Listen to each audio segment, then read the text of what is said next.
Hello, everyone, and welcome to another episode of the Friday Nightmares podcast, episode number 66. And on this episode, we are going to be talking about Ukrainian horror. I am one half of your hosting team this evening, Mr. Smokeshow Crawford, coming to you from the town of Swartz Creek, in the county of Genesee, in the state of Michigan, in the United States of America, in the North American continent, in the Western Hemisphere, on the planet Earth, in the Milky Way galaxy, fully vaxxed, boosted, and waxed, and ready to climax. And if you can, please get me wet, feed me after midnight. I'm the man with the glorious beard, aka Mother of Cats, aka the man with the humongous ego, aka Scotthausen. And with me, as always, is Heather Powell from Waterdown, Ontario, Canada, the not so interesting half, even so much so of the Friday Nightmares team, because Dave Bailey, Xander, his stripper name, messaged feedback and was like, "I'm so glad you like that, Scott. You brought up a good point, Scott. Scott. Marsha. Thanks, Xander. Thanks. Not Heather. Why didn't you like the movie I suggested? It was fantasy." Oh, but I'm just kidding. I'm just jealous that Xander's a lot smarter than me. And actually, shouts out to Xander. He's going to be working in a film festival again, which is great because he does give really solid reviews. You can listen to him and Android Virus on Cemetery Gates podcast. They're on the Infinite Fortitude Network. Intestinal Fortitude Network. So give them a listen. They're great. Both of them are very knowledgeable. And I just tease Xander. He's Dave Xander, whatever he's going by today. He's to be fair, we tease both of them, Android and Xander. yeah, that's true. I do tease Android too. It's true. But Xander's just more vocal. So and we have a little chat group together. Actually, we have him to thank for our Out of the Dark segment that we'll get to in a little bit.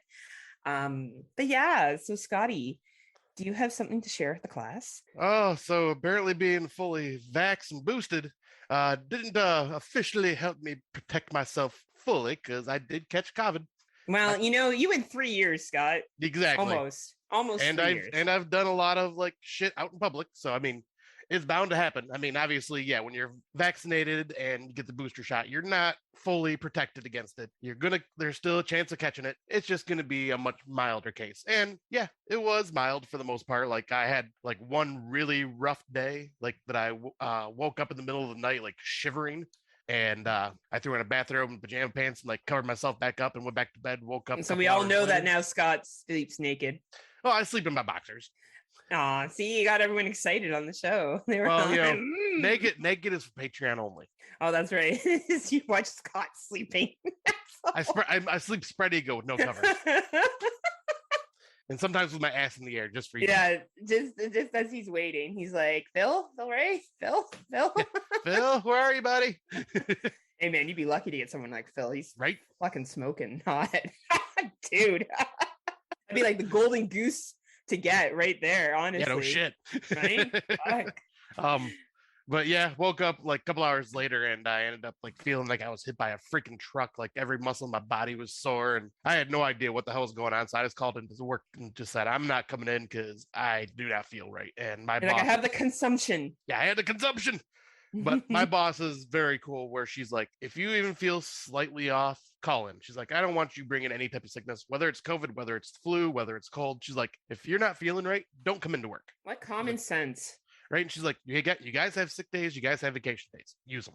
And yeah. So I just did that and pretty much rested for a couple days. My roommate, Tim, being awesome as he was, went shopping for me, bought me a bunch of groceries so I could just stay isolated in the house. And then he ended up making me a giant bowl of chili or a giant pot of chili just to make sure I could have something I could taste because I was not sure if I was going to lose my taste or not. And nope, never did lose the taste. Well, you've lost your taste in movies, but you never had a taste.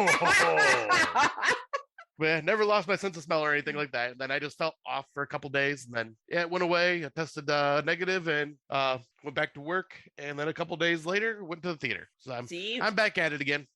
He's back at it, being American going to theaters. But I ended up watching a lot of movies because of it. You did. You were like a movie watching fucking king. I had to try to keep up with you. Yeah, and you did pretty well. I did okay, but man, it was tough, Scott. You really set the bar this time around. how far we've come from you watching nothing or to two. watching like a bunch. It's no 2020 numbers. We'll never be back at 2020 numbers again, but not enough hours of the day. But it's definitely way better than it was before. I've just been I still don't think I'll even be at 2021 numbers. I think I'll be I'll be close, because I think I was at like 190 last year, and I think I'll be at closer to like 150, 165, somewhere around there. Let's see, where am I on in my list right now? All right, let's pull up this list here. 125. Yeah, you'll easily get there. You hear that, Tim Davis? 125. And Tim Davis, I'm at 98. What are you at, bitch? Oh, and congratulations to you, Scott. We have a big announcement to make here on Friday Nightmares. Scott is the new reigning Rob Hungy championship holder from Horror for Dummies. Take that, Rob. I meant to add that to my intro. Rob? Yeah, you forgot to add that. That's okay. We can congratulate you, and we will be moving forward with a Friday Nightmares one night stand, which Tim apparently knows, because I guess he went back and watched some videos to help him increase his wrestling knowledge as of late. And we will have Mr. Rob Hungy. We will have Mr. Tim Davis. I don't know if Daniel will be able to join us. I hope so, but yeah, I know his schedule's all over the place. But at the minimum, it will be the four of us. And if you have ever listened to Horror for Dummy Wrestling, and when Tim goes, "Tell me if I'm wrong," you're gonna finally have a hero come from the ashes and tell Tim he's wrong, and it's gonna be great. It's gonna be hilarious. Did you know that Bird Box 2 is coming out this year, Scott? There's a star in Tim Davis watching AEW. Where is it? I can't see anything. Oh man, I just have no story development because I closed my eyes halfway through and I turned off the sound. I don't know what's going on. I'm just kidding. We love you, Tim. And he's not wrong. Like, I don't think AEW is a perfect product by any stance in the imagination. It's not. I just think it's a lot better. So here's the thing for WWE. I listened to Tim and he's like, "Oh, Triple H is here and it's a whole new product." So I changed my answers for the prediction. So Horror for Dummies does this prediction where you predict who is going to lose wrestling matches. And I was like, "Oh, well, Tim says it's a new time. That means they're going to make logical decisions. Like Drew McIntyre is going to win in Wales because he's from England. So that's going to happen." That didn't happen. I got majority of it wrong because I went with it being the new guard when it's all just the same old shit. Because that's why I didn't give the answers I gave. And that is, I thought it was funny. I was like, yeah, that's funny because that is why I am the reigning champion, because of the answers I got, the predictions I got right on WWE, which is funny because I have not watched a episode of any Raw or SmackDown probably since 2001, 2002. And I just know the names. I know the product enough to know that, okay, so-and-so is going to win this. So-and-so is going to win this. Like, and it's sad that I got, I think, 5 out of the 6 correct? Well, here's the thing. I would have got 6 out of 6. The reason I didn't, and I'm not blaming him for this at all. This was my choice. I chose not to watch WWE or read anything on it. When he said, "Oh, Triple H is in charge now, things are going to be better," I thought they were going to be better. They're not. They're not better. Yeah, it's the same shit. The results haven't changed, but like it does sound like there is more wrestling and more story development now. Like, in what world do you go to someone's home country, or at least to the country beside it, and have them lose? Yeah. Like, in what world do you do that? Like, it made absolutely no sense. And it makes Vince McMahon sense. Right. That's whose sense it makes. And so anyway, next time I'm going to not think that WWE is actually doing things better. I'm just going to go with my gut. And not that I want to take the championship from you. I was just shocked that I'm like, "Oh, the change is coming." And in all defense of Tim, I didn't look into anything. Like, I could have easily, I did Bird Box when it came to WWE. I didn't read anything about it. I didn't watch anything about it. I just went like, "Oh, well, Tim says that there's new changes.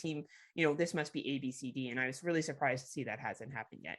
And that is not me blaming Tim for that. No, I think with the whole Triple H thing, he's got Shawn Michaels on now, like as talent coordinator, and I think we are going to see changes to make the product better. It's just you got to shake off all the Vince McMahon shit still. Yeah, he probably signed some contracts with Roman and these guys to, for a certain period of time they'll hold the titles. Yep. So yeah, I think anyway. It's slowly changing for the better from what I've been hearing. And yeah, I think within a year's time we will see like a good shakeup. right? Which And I is would like to good. see that. Yeah, I would like, because competition breeds better products. Well, you know what? It's like horror distribution companies, right? Like, you know, you see different distributors that pick up horror films. Like we got the Blumhouse, we got the Uncorked, we got Asylum, we got A24. We got a bunch of different stuff that's out there that distribute just different films, right? Different types of films. We got other films that are independent that are a variety of distribution, people that are connected with them. It's the same thing. Competition creates betterness for everybody. I haven't done anything too exciting over the last 2 weeks. Basically, been hanging out with my friends' kids. My friend's parents were away, so I was doing some, I don't want to say babysitting, because I don't know, hanging out with them is a better word to use, because like they're not babies and Right. you know, they're fun to be around. But yeah, that and work and getting set up for the school year and stuff, because I do work for a university and a college, so that's been up there. Exciting thing that may happen, Scotty, well, for sure, Scotty's coming up here at the end of October, and we're going to Haunted Manor, but possibly Christian Luciani and Dave Z from Exploding Heads are going to come to Haunted Manor too.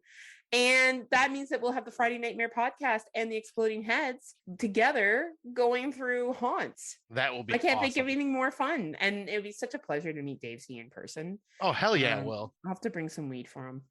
I'm not kidding. Oh, I know you're not. Right. So he'll have to smoke it here though, because he can't bring it over the border. Don't bring it over the border, Dave. Don't. It's not worth it, Dave. It's not worth it. But yeah, I'm excited for that. That's probably the biggest thing that's happened besides watching these random movies. Yeah, I'm trying to think. Because I've been pretty much sick for like a week and a half. That's why our last episode got released on Sunday, because I was just not feeling up to editing or anything for a couple of days, and I just didn't have the energy. So yep, now like I'm feeling better, though throughout this episode you may hear me like sniffling or clearing my throat. That's because I'm still like getting rid of the crap in my body. That's just him crying over some of these 2022s that he wasted his time on. Actually, look, I don't think there's a single, well, okay, there's one that I was just like, ugh, and the others I'm wondering which one is ugh. It'll be interesting as we get through them. Yeah, because everything else was okay to great. Well, you know, that's a good way to be. So I guess we might as well jump right in, because we do have a lot to go through. So the first one, I guess I'll start us off, is Beast. It is a 22-minute runtime. It's 93 minutes. It's been in the theaters. I can never say the main guy's name right. Can you say it for me? Idris Elba. Thank you. So he stars in it. He's probably the biggest star. Basically, the synopsis is this. A recently widowed man and his 2 teenage daughters travel to a game reserve in South Africa. However, their journey of healing soon turns into a fight for survival when a bloodthirsty lion starts to stalk them. This has a 2.7 rating on Letterboxd, and Tim Davis and Daniel reviewed this, and I think the review is actually really good from Horror for Dummies. I enjoyed it for what it was. That was my initial thoughts on it. I thought it was fun. You know, what you see is what you get here. It is a creature feature at its finest. There's some CGI in it that some people may hate, may like. I don't know. You can't use real animals like lions. So, you know, what else are you going to do, right? Yeah. I was gonna spoil another movie from just a couple months ago, but I'm not going to do that.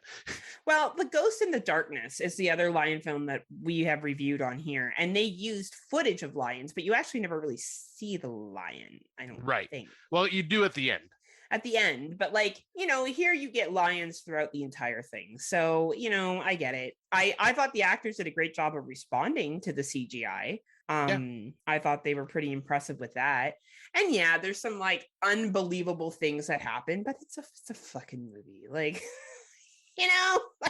Yeah, there are the movie. Yeah, because I was gonna say, like, just go in not expecting Jaws level of when animals attack type film, but go in just, you know, with it in mind that this could be like, kind of keep it in mind, like, okay, animal attack films from like the 70s and 80s, there were never any like high bar after Jaws. They were all just kind of like mediocre to entertaining. They're just simple, easy watches. That's what this is. It's nothing gonna blow your mind. It's just fun. It's an animal attack film. We don't get those very often, like especially in theaters. And it was enjoyable. Like, yeah, you have to use CGI because like predator type animals, it's a big no-no to use on sets nowadays. Yeah. And like, you can't guarantee an actor's safety or the animal's safety. Yeah. Anybody's safety, right? So yeah, I don't know. I think this is worth a rental. I think if you like animal attack films, and it's your jam, I would definitely pay $3.99, $4.99. It's available through iTunes, Google, Amazon, YouTube, and Microsoft Store. I definitely enjoyed it, and Cineplex in Canada as well. You can rent it off of Cineplex. Yeah, like if I went to the theater to see this, I wouldn't have been upset. No, I thought it was a fun little film. But yeah, I get that the CGI. I'm thinking of Daniel from Horror for Dummies. Like, I understand what he's saying. Like, Yeah. it's not the best CGI in the entire planet, but I don't. And maybe this will hit someone's list. Hey, if it does, awesome. Like, if you liked it that much, good for you. I will say I had a good time with it, and I enjoyed it for what it was. I thought it was perfect runtime, didn't overstay its welcome. And I like, there's certain people that get their comeuppance in this, and I was very happy about that. Right. And that is something I dug. Yeah, I was like same. It was just a fun watch. Yeah. And then I'll get to the next film because this one I believe you have not seen yet. No, and I was so disappointed when I heard your review of it because Yep, this is my film. Yeah, it's a shame. So this is Where the Scary Things Are. The synopsis is the horror begins as Ayla and her high school friends discover a hideous semi-human mutant. They keep it prisoner while shooting repulsive viral videos, but the gang's hunger for likes drives them to film the beast performing murderous acts. When one boy sees that Ayla is using the monster's gruesome violence to settle her own vendettas, he threatens to tell the authorities, but is he too late to save his friends? Yeah, like this had a cool concept. The trailer looked pretty decent. It was basically like kind of like a viral urban legend type thing that they were trying to do for class, and it was really cool concept. The monster looks cool in this. However, the acting is just so painful from these kids. Like, I think it's purposely done because you're supposed to not like them, and they do a good job in that aspect, but at the same time it was like way too fucking much. Like, and it just, I don't know if it was just like the lack of talent or what, but it was something about it just grated on me. Like, I hated every one of these characters. I just couldn't stand listening to them talk, couldn't stand anything. The only thing I really liked was the concept of the film and the monster. Like, this movie just, it was a chore to sit through. It was longer than it needed to be. See, it's interesting that you mentioned about the acting, because I think you remember when we watched Slashback, the one about the Métis community, or you didn't see that? I haven't seen it yet. Oh, okay. So you need to watch that, because the kids in that movie, they weren't actors. Someone came in and trained them how to act. Oh, really? They used kids from the actual community. So watch that and see how those kids do, because I didn't know that until my friend, who's very invested in Indigenous culture here in Canada, told me about the movie and said, yeah, they brought in an acting coach. Oh, wow. And they used actually the kids from the community to do this. And I was like, these kids are pretty fucking good. Like, that's actually pretty impressive. So when you watch that movie, tell me if it's better from Where the Scary Things Are. Okay. If you think the acting's better. I'll be interested to see what you think. All right, yeah, I definitely will, because like this one was just, like I say, I think it was a mixture of just the acting being bad and then the characters being completely unlikable shits. Yeah, and would you recommend it? If you can find it streaming for free. Okay. I wouldn't pay for it. Okay. But right now it's not streaming for free. It can be found on iTunes, Google Play, Vudu, Amazon, and DirecTV. Okay. So maybe on DirecTV it might be free. Okay, so unless you have it for free, don't bother. Yeah, I was not a big fan of this one. Like, Okay. I ended up giving it 2.5 stars, but that's just because the movie was well made. It was just the acting and the characters just awful. It basically was just average. I didn't hate my time with it, but I did hate the characters. Okay. Yeah, it sounds like it was a chore to get through, which is frustrating. Yeah, and even Xander gave it 2 out of 5 stars. Oh, wow. And our friend Donanelli only gave it a half star. Oh dear, that's not looking good. No. Well, that's a good thing I'm coming in with this Academy Award winning film. Ladies and gentlemen, I would like to present Shark Side of the Moon, a Tubi original. It's an 88-minute runtime. These sharks, there are shark people on the moon. Decades ago, the USSR developed an unkillable sharks and launched them into the moon. Today, a team of American astronauts will endure the fight of their life. This was a lot of fucking fun. First of all, let me say the sharks men in this, because you could see it from the cover, that's what it is. Yeah. Are actually pretty good looking. Like, they actually don't look that bad. Really? Nice. Yeah, they don't look that bad. Like, this is very much a cheesy science fiction film, like, almost like a cheesy 1960s, 70s dumb science fiction thing, or maybe the 50s. Honestly, if you walk into this movie expecting like shark men living on the moon, you won't be disappointed.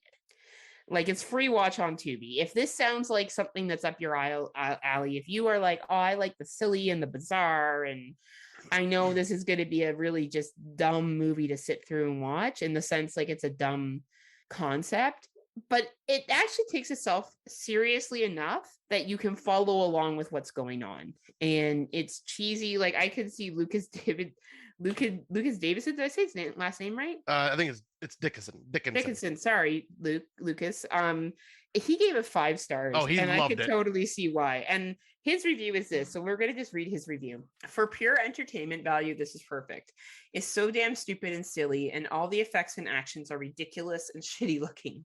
The plot is utterly batshit. It's so damn funny. I loved it. On the acting side, it's mostly bad, but there's 2 characters that turn in a generally good performance despite everything else being so silly. I'll say this sits firmly atop of the head of the crappy shark movies.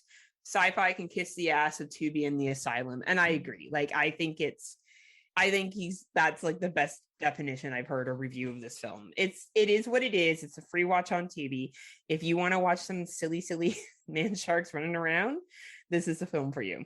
Nice. Yeah, I still want to watch this because obviously we're doing the Tubi original stuff. I think I have like 3 I still need to watch. This one, and one more I can't remember off the top of my head. Like, and plus whatever they come out with by the end of the year. Yeah, they're coming out fast and furious. So I love it. One could say they're too fast. Too furious. I love it. Right. All right. So the next film I know both of us had watched, and that is Spirit Halloween, the movie. A group of middle schoolers discover a Spirit Halloween store is haunted and must survive the night. This stars Christopher Lloyd, and this is basically like along the lines of like, introductory horror. So Ernest Scared Stupid, Hocus Pocus, stuff along those lines. This was really fun, especially when you go into it knowing that, this is like introductory horror for young teens, young adults. Christopher Lloyd just chews up the scenery like he always fucking does. He's just incredible. That man is a freaking treasure. I love him to death. Everything he's in, he's always entertaining, and he still has it in this film. He's not physically in the film much. It's more just his voice, but it is still highly entertaining. And it's cool because they are literally filming inside of a Spirit Halloween store. So if you've been inside a Spirit Halloween, you're going, oh yeah, this all looks very familiar. And it's interesting because they don't call the store ever Spirit Halloween.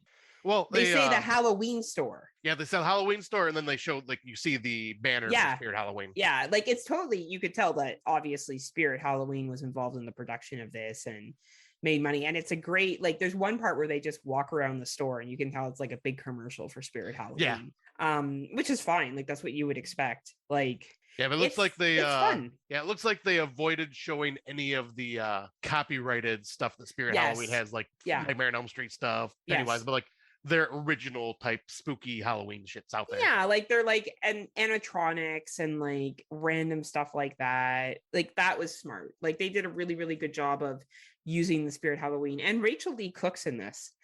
She plays the mom, right? That is her. Holy shit. Okay. Yeah, that is her, right? So it's definitely, this is a kid's film. Like, go into this knowing that it's like a step above Hubie Halloween. Like, it is better, I think, than Hubie Halloween. Oh, absolutely, yeah. I think it's, I saw something really funny today on Facebook. It was like, this year we celebrate 29 years of pretending that Hocus Pocus is a good movie. Oh God, yeah. And I'm like, oh fuck funny. You, because that movie's it is what it is for when it came out, right? And I think that it's a kids movie, much like this is a kids movie. Oh, exactly, yeah. Right. So this is something you can watch if you have children. Like, you can watch this with them. You'll have just as much fun as them.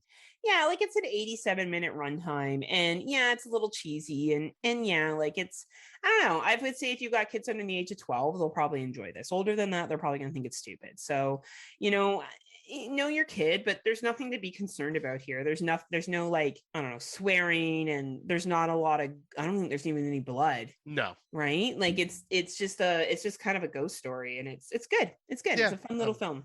And I say it's not available yet anywhere. What we had was a screener copy because you could even see the property of type screener thing in the bottom of the screen. So we were lucky enough to watch a screener copy of it. But yeah, when this does come out, I definitely recommend it.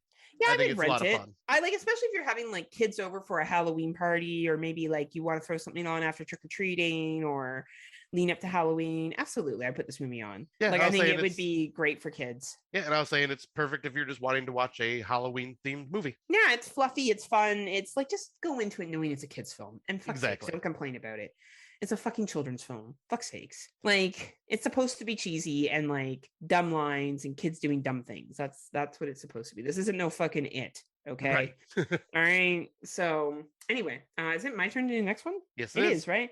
It's Margot, right? Yep. So this one, Margot, I believe it's a what do we call it? On demand release? Yeah, I believe so. I don't think it's had a theatrical release anywhere. No. This is 105-minute runtime. The synopsis is: as a group of seniors from college celebrate their final college days at a smart house, the house's highly advanced AI system, Margot, begins to take on a deadly presence.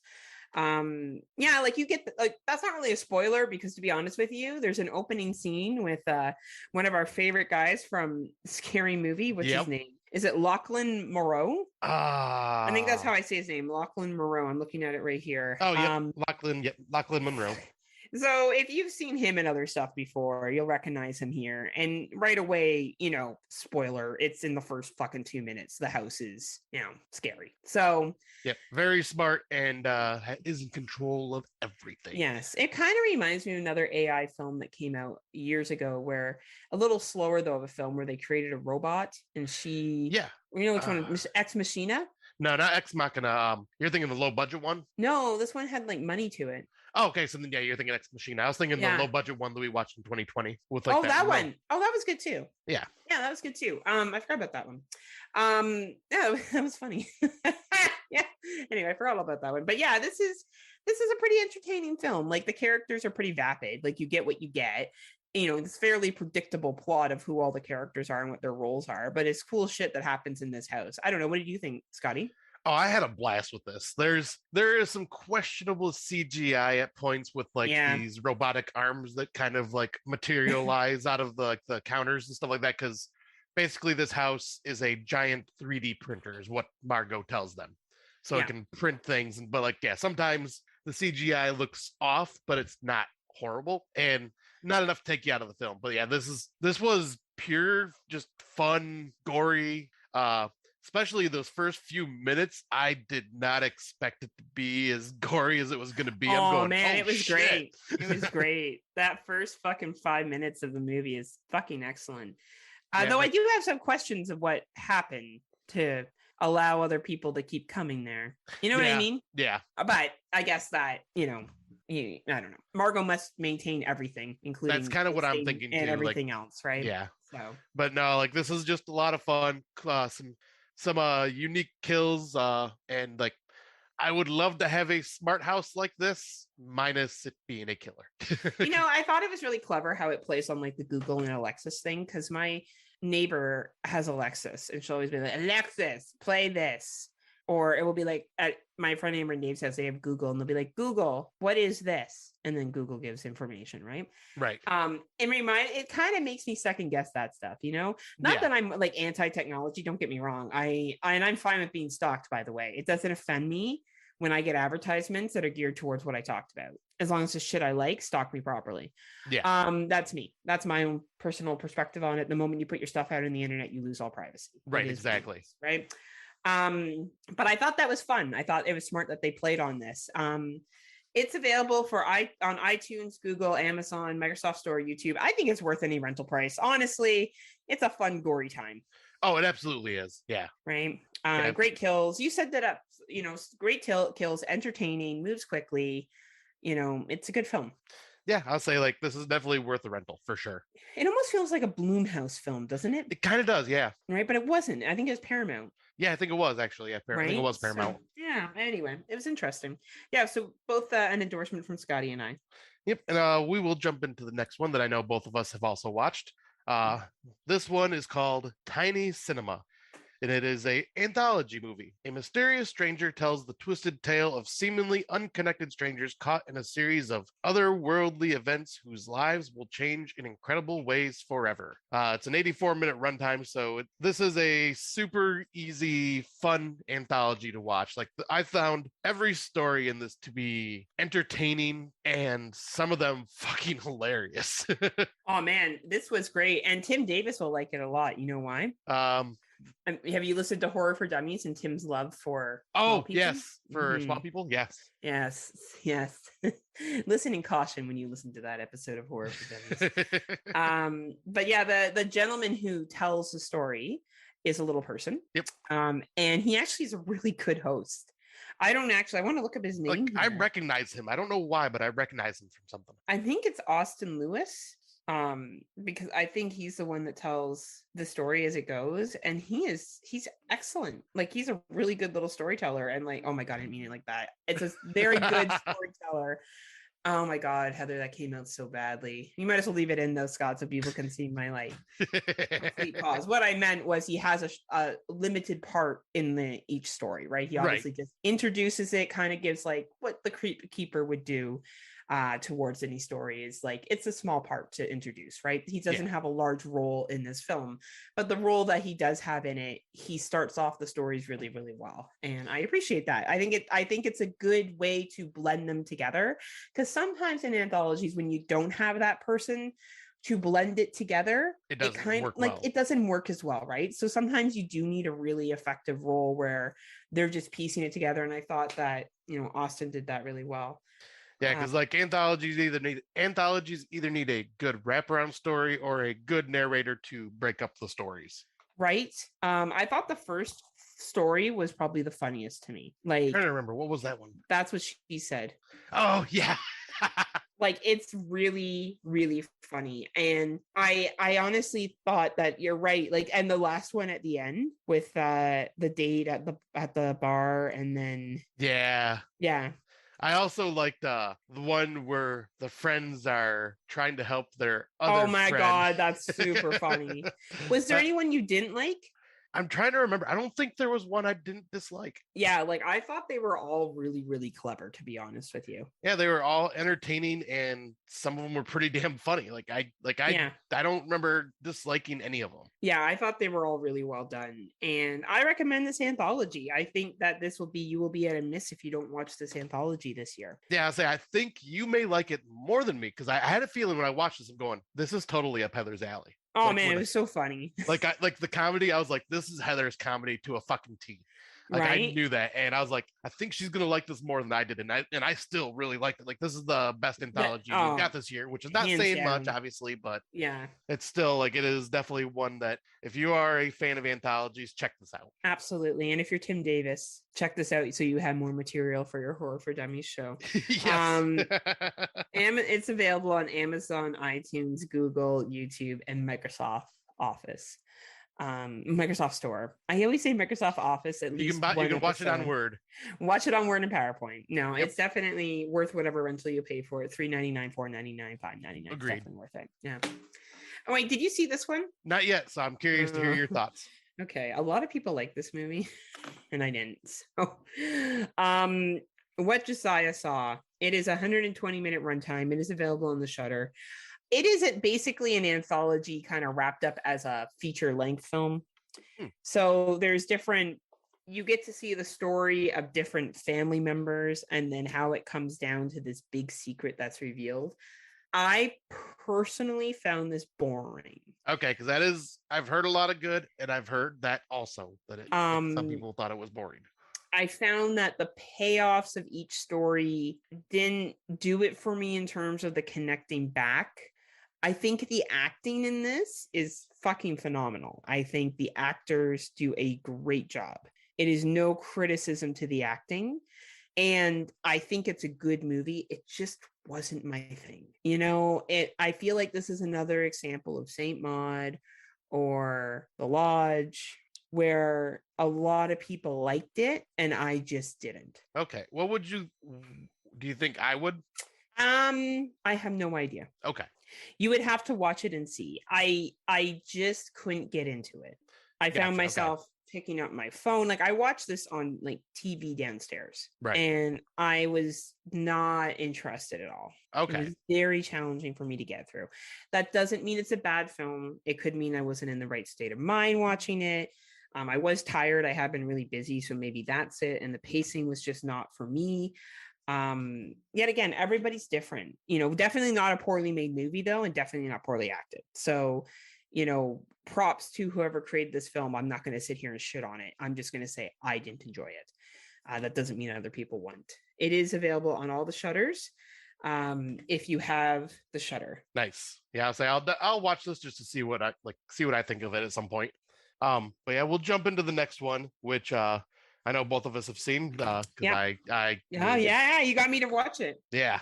So this one is called House of Darkness. Driving home to her secluded estate after meeting at a local bar, a player out to score thinks his beautiful, mysterious date will be another casual hookup.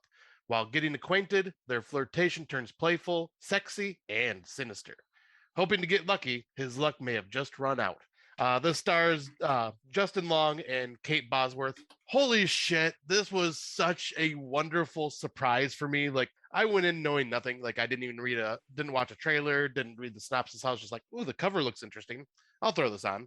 And wow, I had so much fun with this. Like, it is Justin Long and Kate Bosworth, like, have such great chemistry together in this good film. Actors. Okay, I'm going to be honest with you. If this was anyone else in this film would have sucked. Yeah. All right, like, let's be real here. They casted two people with fucking acting chops that pulled off these characters. If not, this film would have been boring as fuck.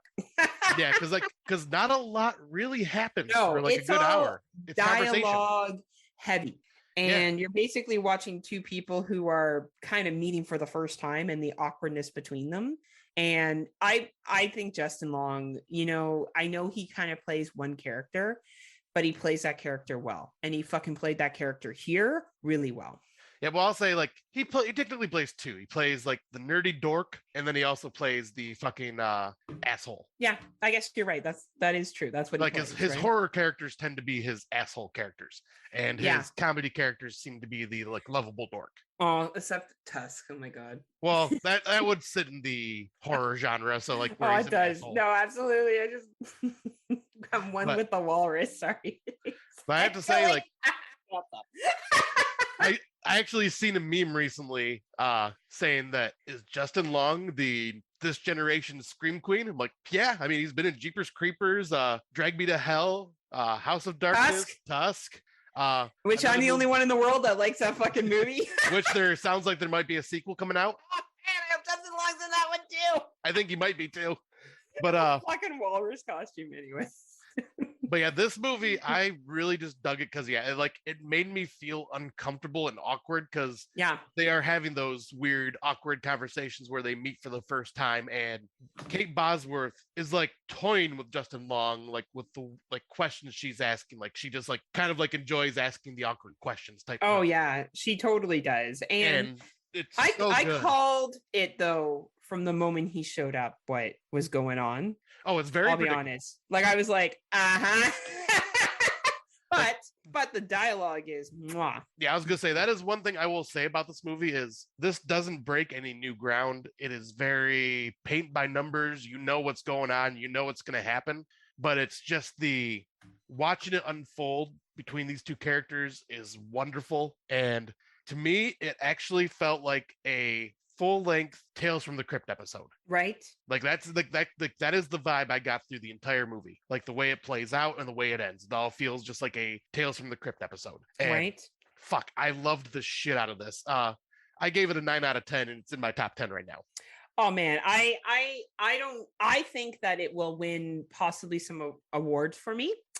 I would consider that these two had a relationship. Even though it was just for the film. I really Yeah, this was a good fucking movie. I would say I definitely recommend people watch it because it is not it comes across being possibly being boring, but because Justin Long plays such a good like guy who's obviously a piece of shit pretending not to be a piece of shit. Like, Yeah, it's like just great. he plays a player that thinks he's smoother than he actually is. Like when he drops a certain line at the end of this movie, Oh yeah, and I was just like, wow, like the way he delivers it is just, yeah, I really like Justin Long, and I think he's great here, and I think Gina is also excellent. Gina Kovani. oh yes, yep. I thought she was great too. Yeah, this is definitely a high recommend from both of us. It sounds like Yeah, so. yeah, it was a good film. It's available on iTunes. Did you say where it's available? Now I was gonna say it's for me Okay. for the US. It's available Amazon Video, DirecTV, and Microsoft Store. Yeah, it's available for iTunes for us here in Canada as well. Okay. So definitely worth a rental if what we describe sounds like it's your thing. Yeah, like this is a lot of fun. Now something that I yeah. Yep. So shouts out to Mike Merriman. I'm in a chat group with Mike Merriman from Fresh Cuts, and he mentioned this anthology and was asking a friend if he had seen it yet. And I was like, oh, so when I saw it pop up, I'm like, oh, that's the anthology that Mike was talking about. I'll watch it. It's called The Red Book Ritual. Kind of reminded me of a 100 Candle Game last year too. Do you remember the 100 Candle Game? Yeah. It's an 83-minute runtime. Every page is a new way to die. Three friends decide to play the Red Book game. Shock, faint. What they don't know is that in the house, evil is waiting to be released. Shock, faint. A long time ago, a witch died. Shock, faint. Every question they ask, they get closer and closer to her. Shock, faint. The book will reveal answers to all your questions. Shock, faint. But will you meet its thirst for blood? Shock, faint. So this is very much a paint by number anthology. I will be honest, there was one story in this that really got to me. Which one? The one in the hospital. Okay. I thought that was actually really well done. Yeah. I thought the message behind that story was really well done. The stories actually aren't that bad. They're actually quite emotional. There's one where I think if it hadn't been dubbed, it would have been a lot better. Yeah, because the dubbing was awful in that one. Like, I think if it had been, I believe they were speaking Mandarin. Mm-hmm. If they had just done English subtitles, I think it would have been more effective. Yeah. Because it had the presentation to be creepy. What was happening on screen was creepy. Yep. The problem was the dubbing was making it sound like a circus show. Especially the dubbing of the child, which I am going to say for anybody that has seen House by the Cemetery, the dubbing reminded me of Bob. It was the bad. Little kid. It was just like, oh, cringe, awful. Honestly, I didn't think these stories were that bad. I thought the first one was, mediocre. I thought that the second one was, I think they were exploring human emotions really well. I'll be honest. I don't think this was the worst one. I think that dubbing one really pulled it down. I think if they had used subtitles, this would be a medium watch for me. It would be my second favorite anthology of the year. Okay. Because I personally, that story in the hospital, I thought was really, really well done and a good message behind it. Yeah, I was gonna say, because I think that's the only story that I really cared for. For me, the stories were fine, very forgettable for the most part, but like where it's not forgettable as in they were bad, just like they were just kind of there. The problem I had is it seemed like the story started and then just ended out of nowhere, and it ended in weird spots, and like each story just didn't seem to have a fleshed out ending, just kind of except for the hospital one. Yeah. But yeah, most of them just like kind of abruptly stop, and I'm just going, what just happened? We're back with the characters reading the book. What just happened? Like I was confused. Like, it just kind of stop out of nowhere and go back to the wraparound, and I'm like, really didn't know why they did that. Like, wish they would have, because obviously you could have at least tried to cap off each story with some type of ending, unless there was a reason for the story to abruptly stop, like the characters telling the story get interrupted in the wraparound or something. Right. But yeah, there just wasn't anything there. Just Yeah, I liked it more than you did. I would probably give it 3.5 out of 5, where I think you gave it 2. And I think I just liked the stories more. And that's fine. You know what I mean? Like not every. I think I was entertained with it. The wraparound was horrible though. It was Yeah. not good. And the acting in it was not good. But it's available on iTunes and Amazon. If you're like me and you really like anthologies, and I don't know, maybe you side with me more on things and with Scott, rent it. If not, then skip over it. Yeah, because you know me, I also really love anthologies, but yeah, this one just It didn't work for him. Like, Yeah. so if it, I don't know, if you find shit like, I'm more of the social, like, not that Scott's not like, okay, so it's like Scott might like something that's more fantasy based Yep. than I would.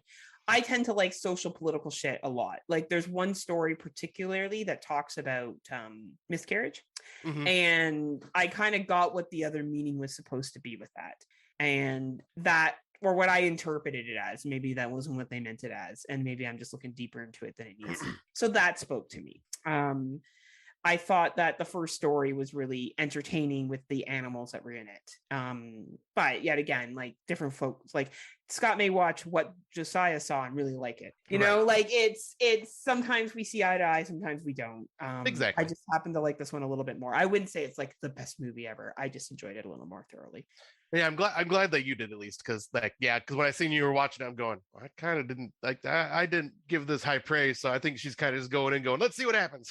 Yeah, I know, and like I liked it. I don't know, I liked it enough. Yeah, that's good. I like that. Like, and it's always nice when we can have like a little bit of a varying opinion on a thing. Exactly, right? Like this next film, I have a feeling when you watch this one, you'll like it. It just won't be nearly as high as it is for me. So this one is the one I went to go see in theaters, and I just went to see it last night because I have been hearing nothing but praise for this film. And when I seen the trailer in theaters for, I'd say about a month ago, I was going, this looks pretty decent. Like, but I got to say, they did a great job because the trailer doesn't give you enough to go off of. Because this movie went in directions I did not expect. Really? Yeah, so this movie is called Barbarian. Holy fucking shit, this movie is insane. This is, I will give a very small synopsis. It is basically this woman arrives to an Airbnb where there ends up being someone else that has already booked the Airbnb as well, so that the Airbnb is double booked. So kind of like the premise that we saw in another film, but only like it was really double booked. Yes. You know which one I'm talking about? The one with Winona Ryder earlier that we watched? Yes. Yeah, well, and this one is also really double booked. Oh, okay. But no, like but that is, and like when they kind of arrive and they kind of introduce the characters, then the story goes in directions that you will not freaking figure out. Really? Yeah, like, wow, holy fucking shit. Like, because I'm sitting here going, okay, I see where this is going, and then it gets going, and I'm going, what the fuck? What? Holy, okay, no, did not expect that. And this movie is fucking incredible. I think I may also have a little bias towards it because it is filmed in Detroit, and I actually recognized a lot of the locations that it was filmed in. Nice, that's cool. I have been to some of these areas, and I will tell the audience that has seen this, that block that the movie takes place on is exactly like that, and is as scary as you fucking think. It's a sad because that's what Detroit's like in like the outskirt areas, but it does make for amazing horror settings. And holy shit, yeah! And everyone go see this movie. This is one of the best films I've seen this year. It is a 10 out of 10. It is incredible. It'll take you. Do not read up on anything about this. Go in as blind as possible because this movie fucking comes at you from some directions that you do not expect. It's got a very awesome film style. Reminded me of Hitchcock in a lot of ways. Yeah. So like the way it's filmed and directed, which also is directed by one of the actors from the Whitest Kids You Know sketch comedy, which was a nice shock. I did not realize that. And once again, comedy actor, directing, horror, beautiful. And this is definitely like a nice homage to like horror of the 80s and shit like that. It is fucked up. It is awesome. It is gory. It is creepy. It stars Bill Skarsgård and many other names, but I will not bring those up because that is part of the surprise. Well, you've intrigued me, and Rob said that you were wrong if you didn't like it. So, Yeah, and you Dave know, Bailey told me I needed to see this, and he would refund my money if I did not like it. Sander, I'll refund Scott's money because I only like Scott. Well, he even told you he thinks that I would have liked it more than you. He said he thought you would You like know it what? Now it's gonna be my fucking number one, Sander. How do you like that? more. How do you like that, Sander? I haven't even seen it yet. It's my number one film of the year. But yeah, and also I got to say this about the film too. I had sent this in our chat yesterday. This gave me the feeling that Hereditary did. After I got out of the theater, I just kind of sat in my car, just kind of processing it, going, "What the Did fuck you have did a I big just Scott watch?" Crawford? I was sitting there going, "I'm a Scott Crawford. I'm Scott Crawford." But no, I Tim's literally like, just oh sat there. yeah. Fantasizing now. Oh, but no, I He'll just never sat. watch The Barbarian the same.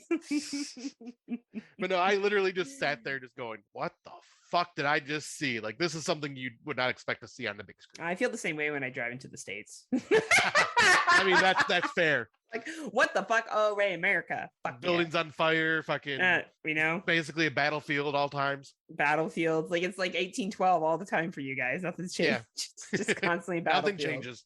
Nothing changes. So that's our 2022 watches. Hopefully we've given you something to take away with and watch. 2 anthologies this time around, which was nice. Yeah. You know, another Tubi original, which seems to be every time we record, one of us has watched the Tubi original. So Right. Tubi just keeps like putting out. Man, good for you, Tubi. Don't hold we back, love Tubi. it when you put out. We sure do. We sure do. For my older watches, I had to go back in time because I didn't get a chance to watch an older movie, but luckily I've watched so many movies this year that it's okay. I watched the movie called Down. And this was part of when the Blumhouse did their like Halloween or their holiday specials. What was that under? Out of the Dark, right? Or Into the Dark. For like Hulu, yeah, Out of the Dark. Yeah, or is it Into the Dark?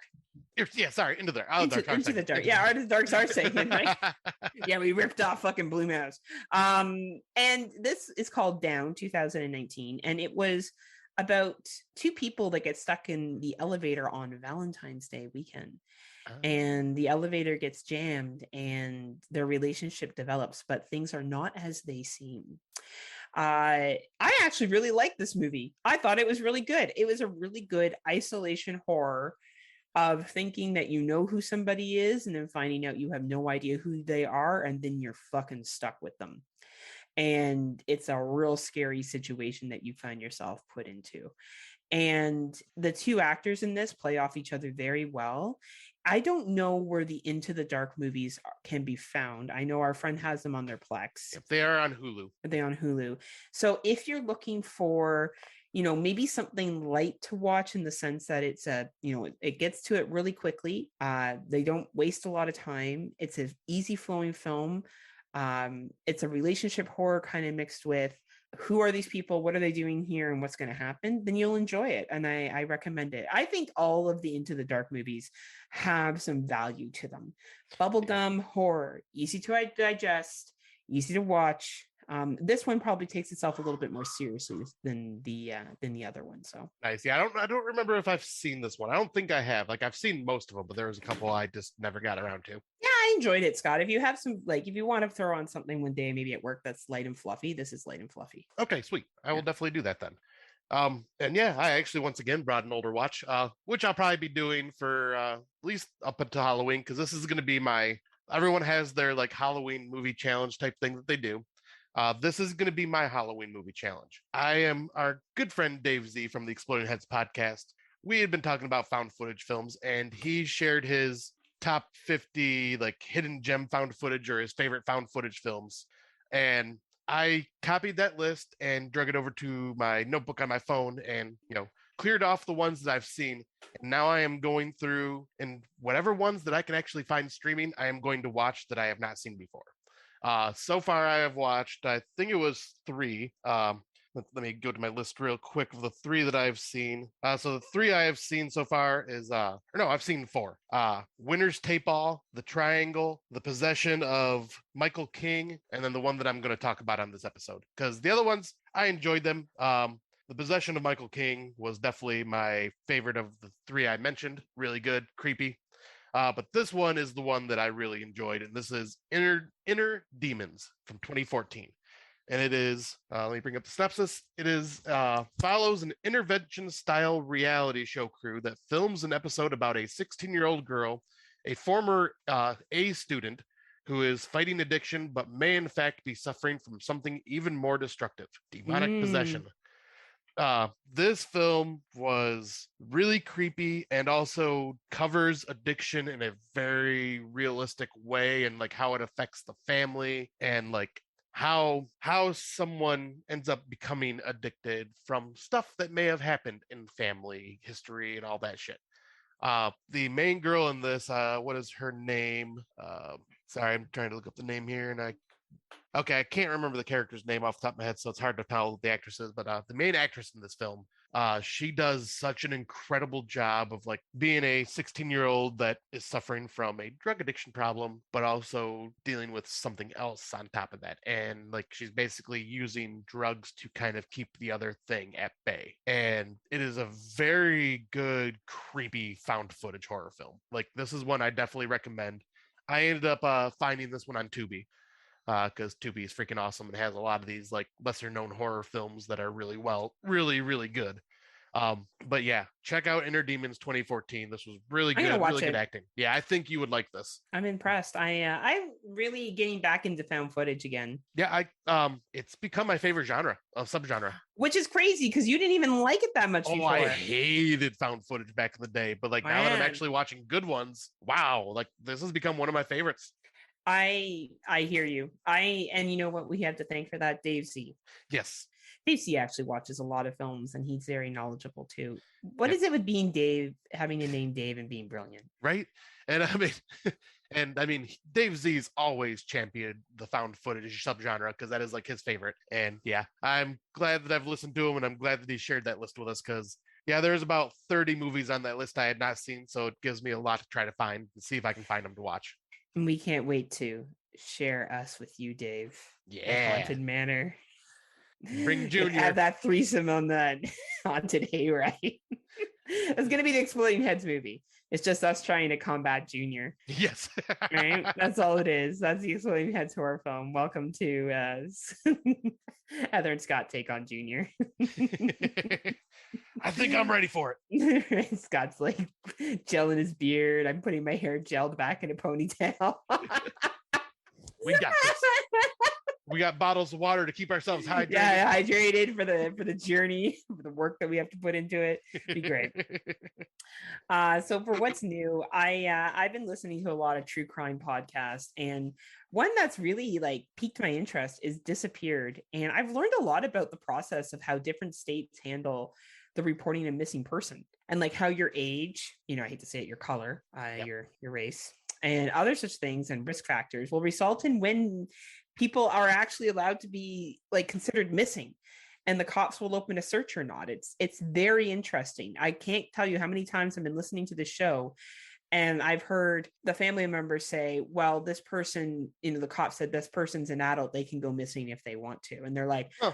But they're a mom of 3 kids who just disappeared going to the grocery store. Like it's really interesting. And then how in another state that case will be taken more seriously. Anyway, it is originally an investigation discovery show that they've made into a podcast, and I binged the fuck out of this. I like listening to these shows because I always think, what if I see something? What if I know somebody? What if there's some way I can help? So I always do it just in case. Maybe I'll run across something one day and it will trigger a memory of a show I listened to. But it is very much horror adjacent because I think people going missing without a trace is crazy. And some of the stuff that happens, or how they have suspects and they can't pin them on something, like they think they know who's involved, but they don't have enough evidence. It's very, very frustrating. And I think it shows the reality of police work and investigation work, not what we see in movies and how quickly things are resolved. So if you like true crime, it's called Disappear. You can just go on to any streaming service, and it's part of the Investigation Discovery Show network. I do recommend it. It's really well narrated and very well fact checked. Awesome. Yeah, I'll say like those true crime podcasts are very fascinating, and like this one sounds really interesting with the way it's been like gets handled in each state. Yeah, right. And even like across Canada too, it is, dependent on the province, and unfortunately sometimes, your ethnic background as well. Yeah. But yeah, it's a good little podcast. I recommend it. Nice. For me, I decided to bring a series that is going on right now on Shudder, and that is the 101 Scariest Horror Movie Moments of All Time. They are breaking this up into 4 or 5, like 45 to hour-long episodes. I think they release an episode every Wednesday or Thursday. Oh, that's cool. Smart. Yeah, and yeah, they are literally counting down 101 and going down to number 1. And if you were a fan of the Bravo's 101 Scariest Moments way back on TV, would always play around the time of like the Halloween season. This is exactly what this is. But except with that one, it was back in like the 90s, early 2000s. So like the horror movies for this list are going to be much more different because obviously it has a lot more of the modern horror on it. So far, there's only been 2 episodes. And they have covered some amazing modern horror films. They've covered some like 80s horror films. They've covered some just like classics from the 50s, classics from the 60s.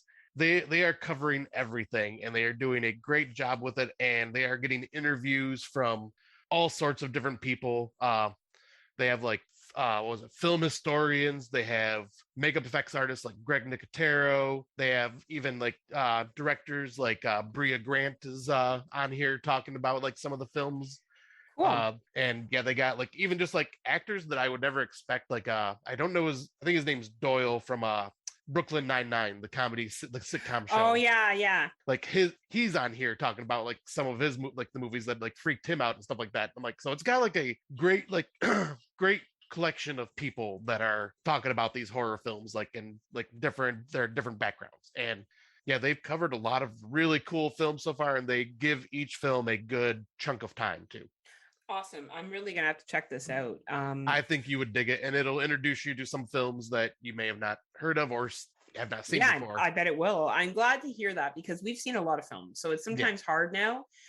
One time that would have been easy, but now I'm like, oh no, I've heard of it. No, I've heard of it.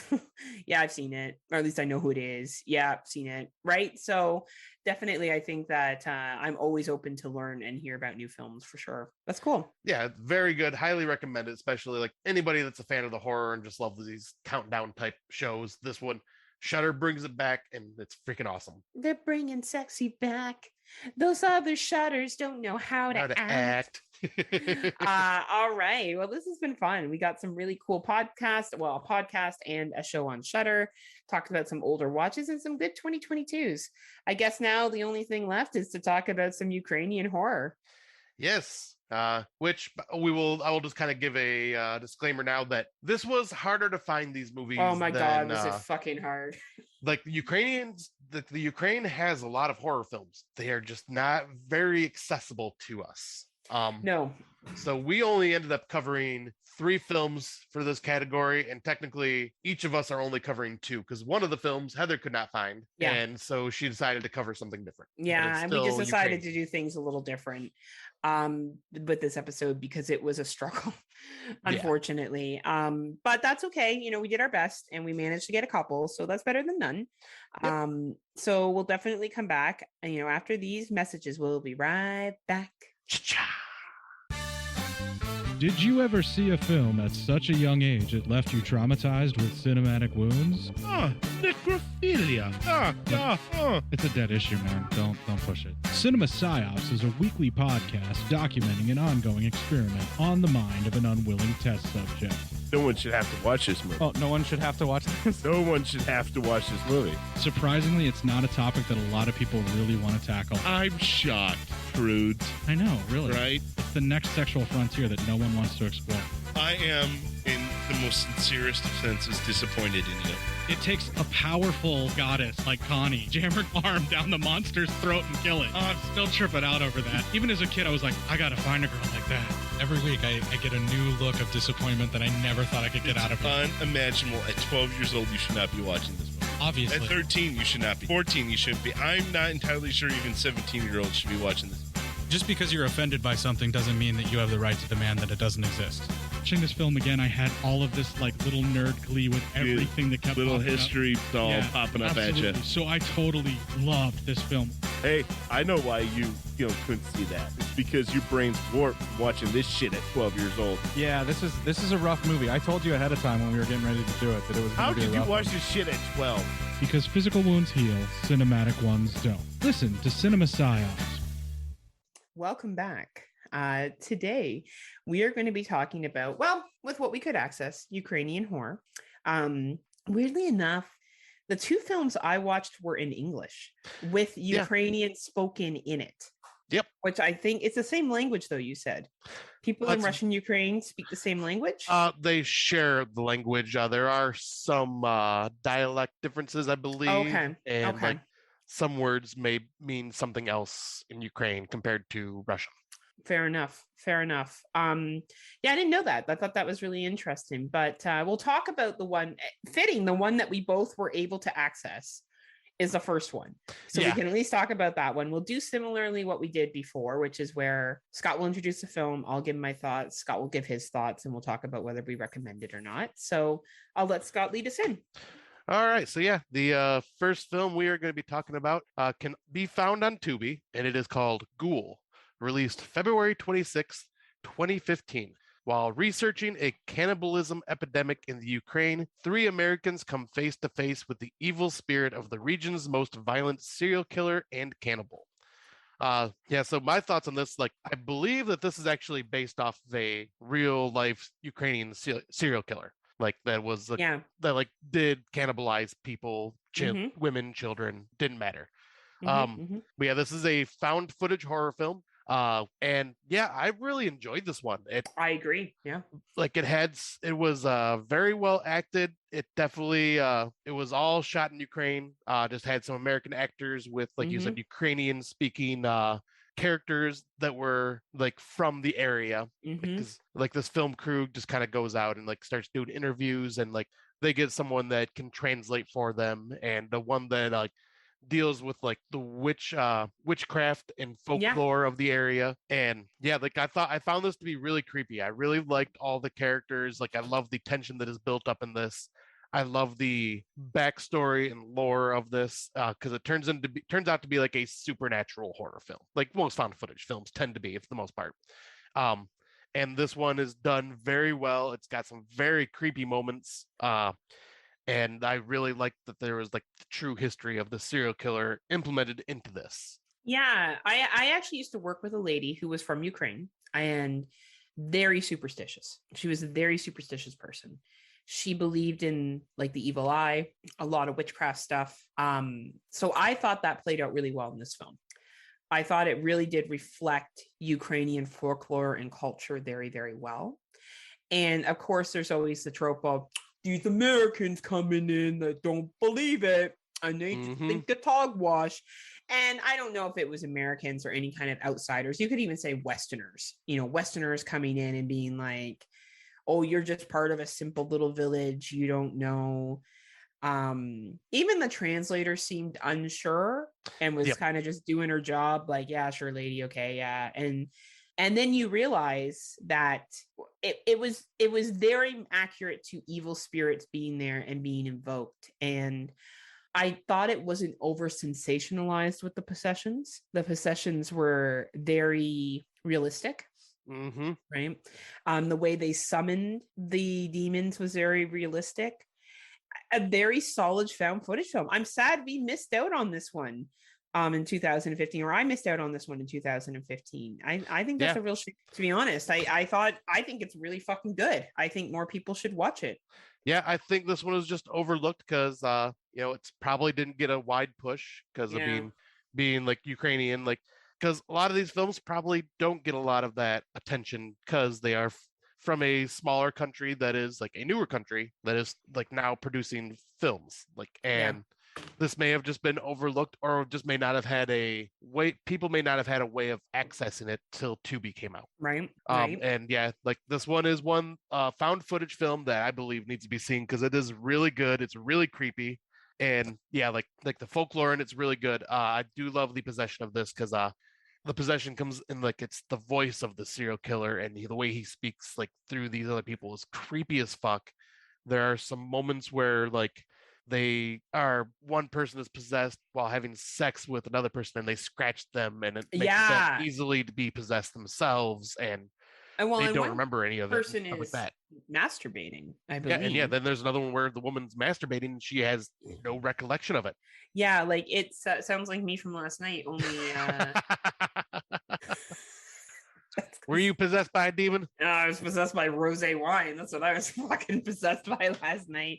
Rosé wine that I think wasn't made properly. Something was wrong with it, but not me. I'm not the problem. The wine is the problem.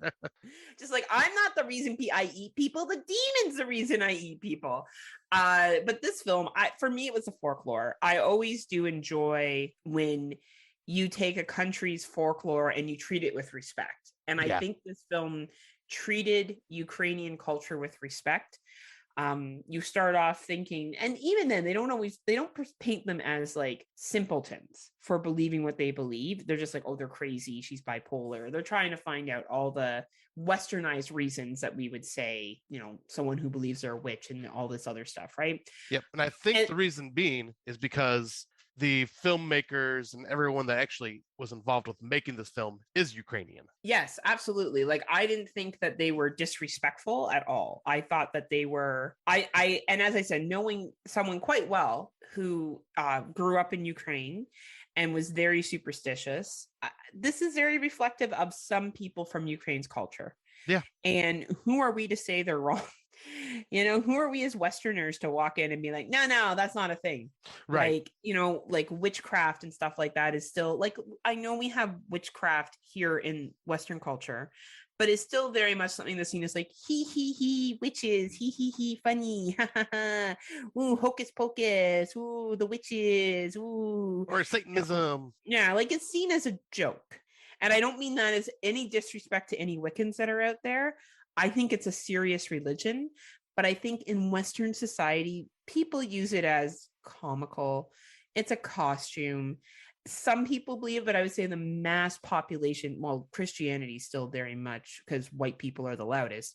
Yeah. And white people are mostly Christian. So, that of some branch or some descent. So that kind of tends to kind of overtake the airways.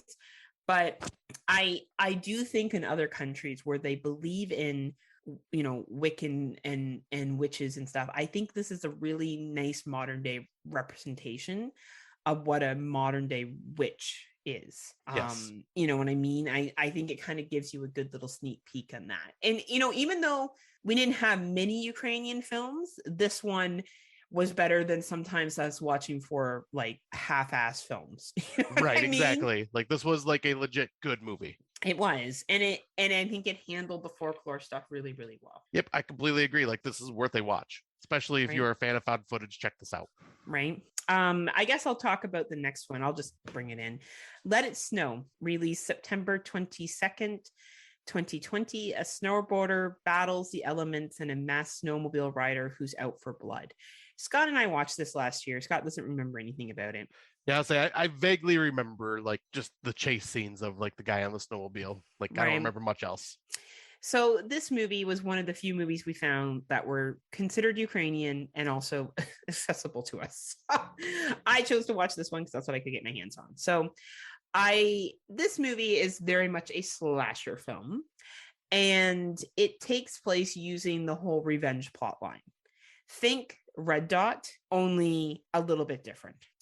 It is filmed in a mountain resort. A group of, American couple, of course, comes to this resort, and the people that work there speak in Ukrainian, and they want to go on this like Black Diamond special fucking mountain thing. And of course, they're warned not to because there's been many a death there. But do you think a bunch of American tourists are going to listen to that, Scott? We're American. Don't you tell us what to do. Right? They're like, no, we want to go on Black Diamond and die. So That's our choice. Freedom. that's our choice.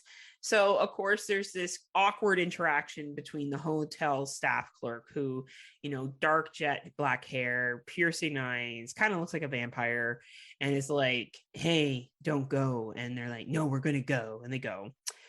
So something happens to the guy and there's a chase scene. Basically, there's a snowmobiler who's taking revenge on people who have died on this mountain, or people who come to this mountain because one of their family members was killed skiing by a snowmobile. And now the snowmobiler goes out and tortures someone until they kill themselves. There's also a random character that lives in the mountains who speaks Ukrainian, who I assume is just there living off the land and offers to help this girl, but something happens to him. It's very much a typical paint by numbers Ukrainian revenge film. What I did think was interesting is how they use the snow effectively in the weather climate. This is a great isolation in the snow horror and trying to survive. It does challenge the concept of an eye for an eye. And it does kind of give that, you never know what's going to happen when you go away to a different country kind of spin to it. It was made by Ukrainian people. It was a Ukrainian film. So it's definitely something, if you're interested in the take on revenge horror kind of, and not overly slasher because you don't really see any clear kills or anything, but the suspense of using the snow in isolation, it's a decent enough film. But compared to something like Ghoul, that really, I think, represents Ukrainian culture a lot, where this has like just the gravestone that's written in Ukrainian, and then they cross off how many more people. The person that's responsible for doing all the killings, of course, is connected to, the person that died, and they make a kind of a cross off of all the people that they kill. I guess that's interesting. But to me, it wasn't as strong as possibly the film that you saw when it comes to Ukrainian culture. Yeah, I'll say that's probably pretty accurate. And I just looked because I was curious. I'm like, I can't remember what I given Let It Snow, but apparently I gave it a 3.5 out of 5. So I enjoyed it when I watched it. It's just unfortunate that I don't remember much from it now. Yeah, that happens. So we've seen a lot of movies. Yeah. But yeah, I guess we could jump into the one that I was able to watch. This one you were not able to find, like you were able to find it to rent, but we try to make it like cheap for us while we like do these shows, like where neither of us have to rent something if we don't have to. Well, and by the time, I'll be honest, by the time I was able to find it, it was too late for me to watch it. Work's been really busy. I had to travel out to another camp. Anyway, I just wasn't able to. So we decided to split it up in case I didn't have a chance to. I thought I was going to maybe get a chance to, but I didn't. But I have accessed it as of today. So I can watch it if you recommend it. Okay. So yeah, this movie that we are talking about is called While We Sleep, which was released September 30th, 2021, which, yeah, for, 2021, I'm shocked we never heard of this one. And that was like not on anything like that anybody, like any of our Plex accounts that we have. But this was or Tubi, or Prime, or like Shudder. Any of the streaming, this is on Amazon Prime in the US now. Oh, it's not on Canada. I would even sign up for a free channel or something to like watch it. Right. Nope. This was that was like at first I thought it was one of those where you looked it up and it's on Amazon, but it says not available or whatever, because that's how it looked on my phone. But when I clicked on it, it says watch here. I'm going, oh, I guess I can watch it. Nice. So it is on Prime for the US. But this is definitely I'll do the synopsis first. A radiologist tries to uncover the source of a 13-year-old girl's sleeping disorder and discovers something far darker than she could have imagined. This is kind of like what we were talking about with Ghoul and Let It Snow. This was Ukrainian made. Everyone like behind the camera was Ukrainian. It was filmed in Ukraine. I think it was actually filmed in Kiev. That's where a lot of this takes place, nice. Which is their capital. And I found this movie to be okay. Like it's very. I watched the trailer, by the way. I did. Okay. I watched a couple trailers, and I read about it, so I could at least contribute somewhat. It gave me the impression that this was a ghost story. Am I right? Like possession ghost story? It was definitely like possession, demon possession. Demon possession. Okay. Okay, I'll let you continue, and I'll add in stuff as I saw things and ask you Okay. about it. Yeah, it's very paint by numbers, so like it did nothing new there. Like it Yeah, it was, looks like that in the trailer. yeah, it was very, very predictable. Like, yeah, a lot but of jump scares, right? yeah, jump scares, like just Yeah. kind of like it seemed very westernized with the way it Yeah, it played looked out. westernized too. Like it looked like it was like an American family that's in Ukraine, right? Not like kind of sort of. So Okay. the father is American. The mother is Ukrainian born, moved to America, then came back with with their daughter into the family Right. to work as a radiologist in Ukraine. Okay. Okay. And yep, so the daughter was born in America and coming over to this country, having to learn, like, try the food and all that stuff and make new friends and learn to speak Ukrainian. And what I found the acting to be all decent to good, had some creepy moments to it. What I found was very strange about this was that I would say I was wrong when I said 1/3 of the film. I would say about a quarter of the film, maybe a little less than that, is spoken in the Ukrainian language. However, there are no subtitles, nothing in the options or anything. Like when I clicked on subtitles, all it showed when they were speaking Ukrainian was speaks in foreign language and then doesn't like tell you what they are saying. So at first I'm going, okay, maybe this is to make you feel like, you are an outsider in this country coming in, not knowing what's actually being said, because I know some films do that. But with you following the characters that know and speak the Ukrainian language, but also are American and speak American, you figured there would have been subtitles to like show, because who they were talking to was the mother, who obviously speaks Ukrainian as well and understands what they are saying to her. So you figured they would have showed subtitles just to kind of like let you know what she is hearing, but they didn't, which I found very off-putting and weird, and not in an off-putting in a good way. Just kind of like I feel like I'm missing part of the story because of this.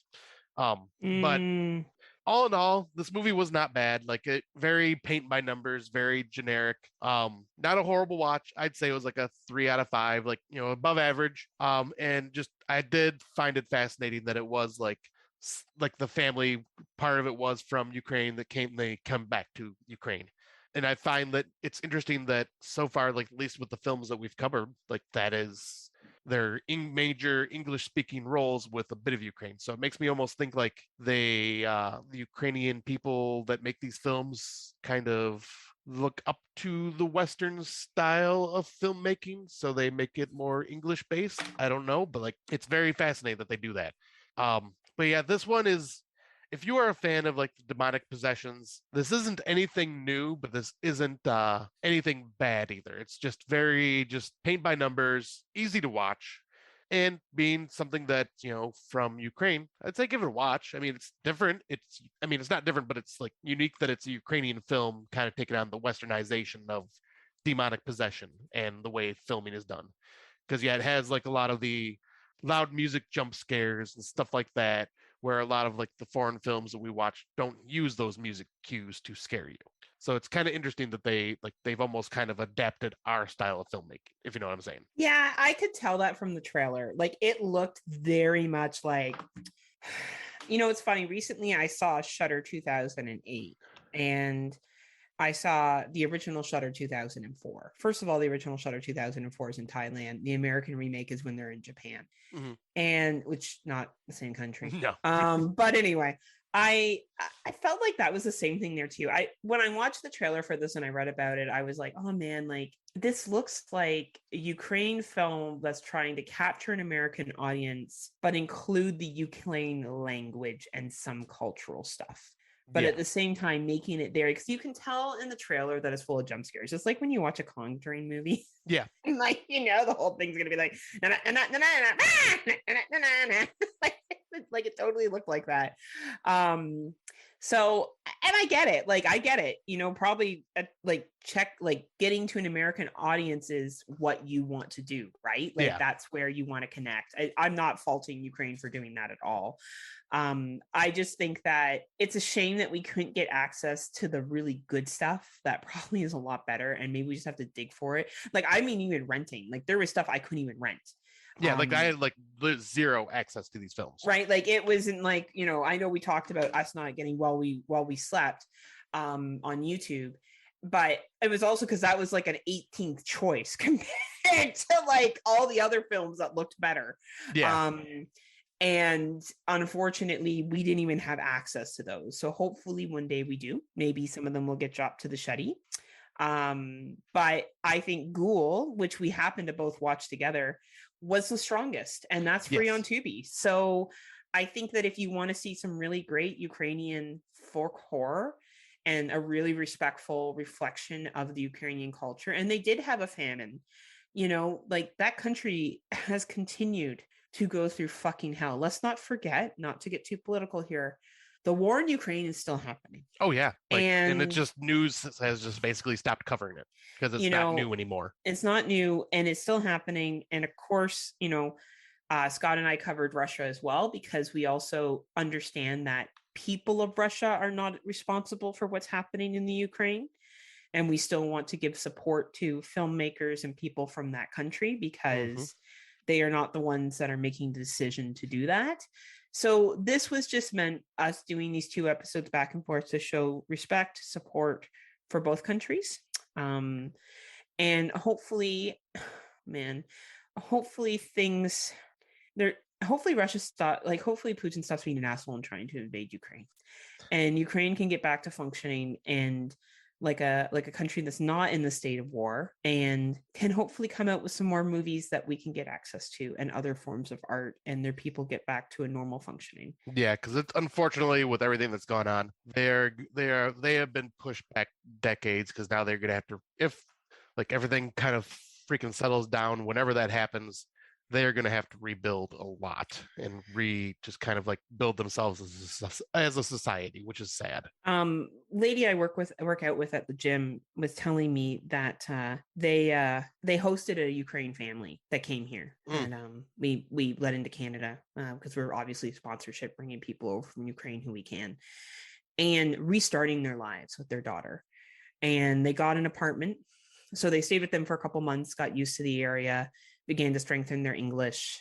They got an apartment. Their daughter is starting school right now, and they're repicking up. Like, these are people that had good jobs, right, and had to leave fucking everything behind and come here. Like, Scott and I cannot even fucking imagine what that's like, like in a million years. So, you know, I really hope, as you know, as time goes on, we get to see more from this country.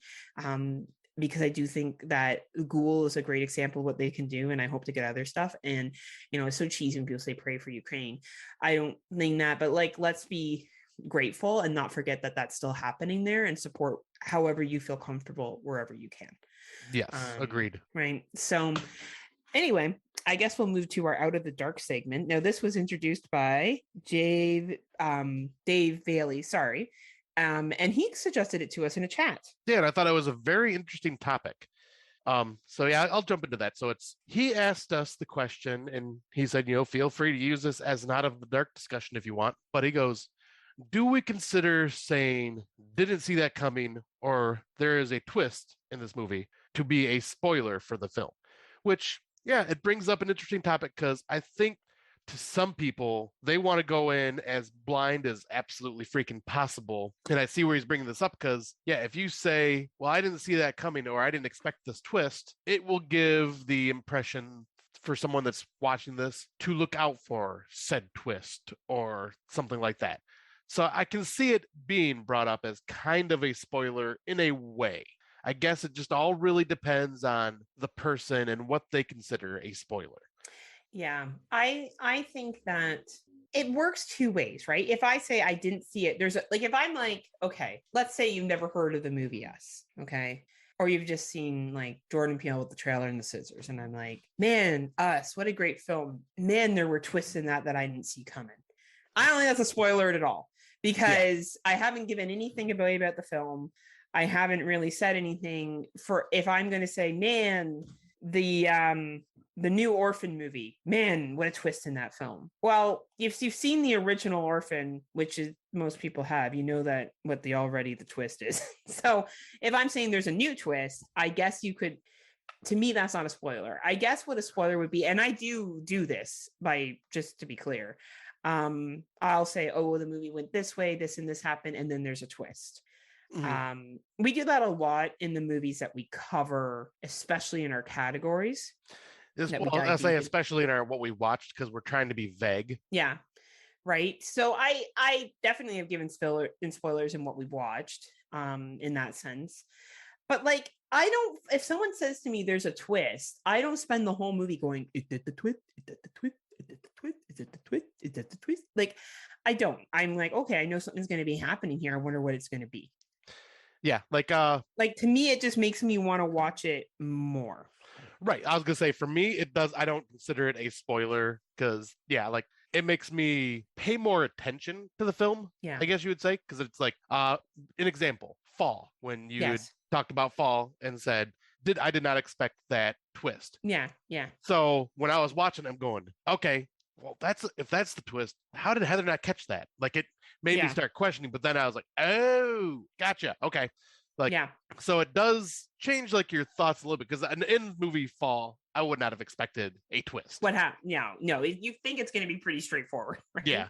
So like, I can see how like it can kind of be considered, like, to some people that are very adamant about knowing absolutely nothing about a movie, to be a spoiler. But like, I keep thinking Daisy's mind, like Daisy's name is flashing in front of me in big neon lights, because I feel like, and we don't mean that in a bad way, Dave. No. Like, that is just who you are. You don't want, like, personally, I don't give a fuck if people tell me the ending of a movie. Like, it doesn't ruin it for me. If like Scott went and saw Halloween Ends and was like, oh, by the way, yet again, I have no idea what's going to happen in Halloween Ends, people. Okay. And he's like, oh yeah, Laurie dies and what's her face dies and Michael wins and goes on. I'd be like, all right, like, I still go watch it. Yeah. Like, it would not ruin it for me, but I respect that for some people it does. Yeah. And I was gonna say, yeah, because Dave Z is one that I also pictured in my mind, because he does like to go in as blind as possible. Yeah. He doesn't watch trailers. He likes to bird box it. Yes, exactly. Like, the only thing that he goes off of is people's opinions of the film without spoilers, and his cover test that he likes to do, which, he seems to be pretty spot on with a lot of the time. And so, yeah, Dave Z, you are definitely one that I thought of with this, but like, I think even when we say there's a twist, as long as we're not saying what the twist is, or like, oh my God, it's a big twist, I don't think it really bothers you that much, because I think you would probably said something to us at this point. Well, we do have conversations a lot. He may have, but also at the same time, Dave knows that's our show and that's our style. Like, I couldn't see Dave walking in there and being like, change it for me, right? No, exactly. Right? Like, so I agree. I think he probably doesn't like hearing anything about a movie that's coming, but like, I find that, okay, and this is just my opinion, I find that people get way too sensitive about this shit. I really do. We live in in an age of instant information, instant technology. Like, if you don't like, there's a lot of times that I record AEW, for example, and I don't watch it till the next day. Yeah.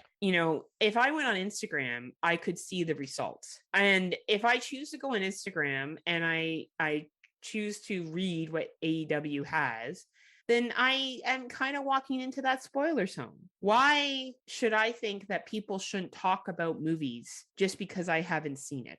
Like, yeah, you know what I mean? I think that it's a big, big world. And if you want to be somebody who's so blindsided when you go into a movie, that's okay. Like, don't get me wrong. That is absolutely fine. But then you can't really listen to any podcasts or right. I was going to say, like, right? Like, yeah, because like on social media, like, for example, TV series that are going on right now, or a movie that is in theaters right now, like Barbarian, I would get, like, obviously, even if something's spoiled for me, I don't care. I'll still watch it because it's the journey for me.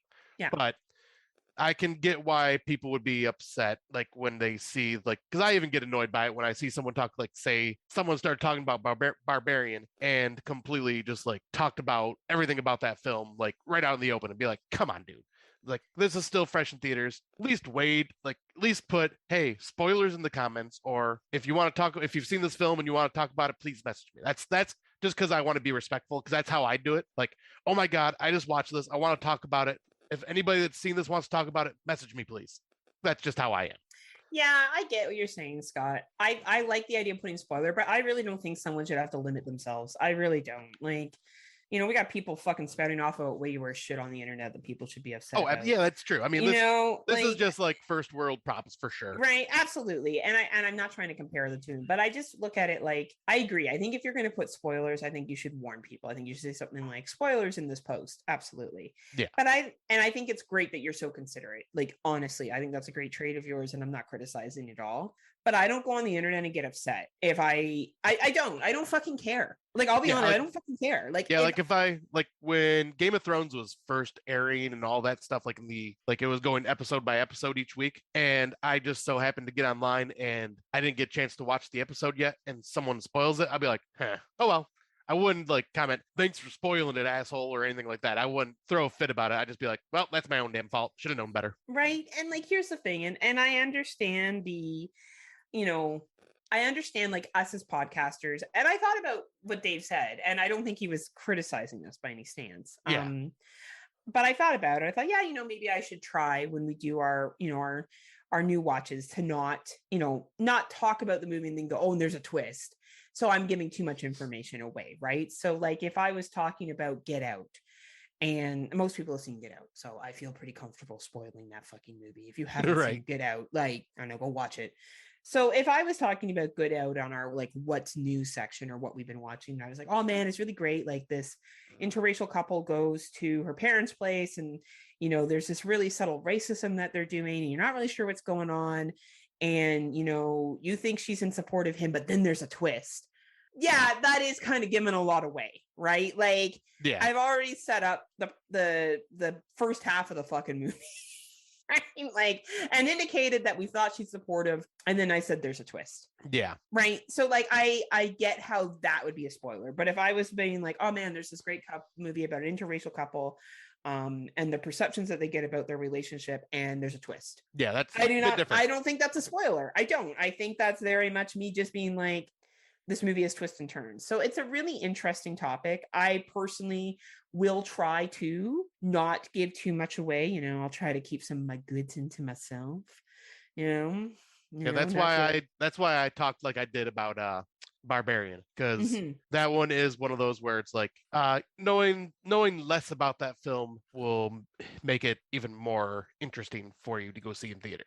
Absolutely. And I think that you always have friends that you have the different relationship with. Like off air, Scott and I will talk about a movie, and he'll see something like, oh fuck, you can spoil it for me, Scott. Like, you think I'm gonna like it?